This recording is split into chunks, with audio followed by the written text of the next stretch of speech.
Mimi sijakasirika shosho, lakini roho yangu inaniuma sana. Kwa nini mamangu ananifanyia hivi?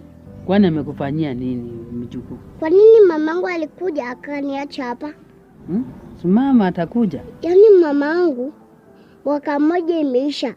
Alikujanga kanitupa huku ushago na kaenda. Sasa alienda Nairobi. Si alienda kufanya kazi? Alituambiaje? Si alituambia anaenda kufanya kazi, wewe uendelea na masomo, kisa atakuja. Mimi maisha yenye ninakula miogo yenye imechemshwa, nimechoka shosho. Mamangu kwa Nairobi anakula pizza ya take away. Mimi nikae tu hapa. Unitume Kisiagi nikule miogo. Na watu wengine wako Nairobi wanaenda swimming pool, wanaenda bouncing castle. Hiyo sikujalisi mjukuu. Wewe ndio uko sawa. Wewe unaoga maji ya lake. Hapa maji ile hakuna kitu, hakuna chochote imewekwa. Hii maji ya swimming pool wazungu wameleta madawa imewekwa.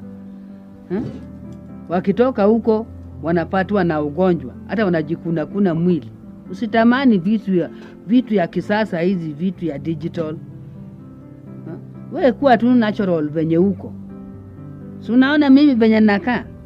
Mimi umeshawahi kuona mimi nikienda hospitali? Siendagi, mimi sikuagi na ugonjwa, sina mambo mengi. Sawa? Hapana shosho. Wacha mamangu abebe msalaba wake, achukue msalaba wake ni mimi.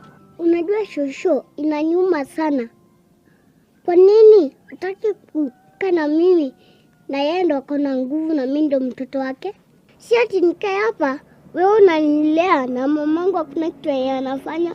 Mzazi ni kulea mtoto wake. Si ati msichana analeta mtoto alelewe na shosho. Kwani alienda kutafuta nini?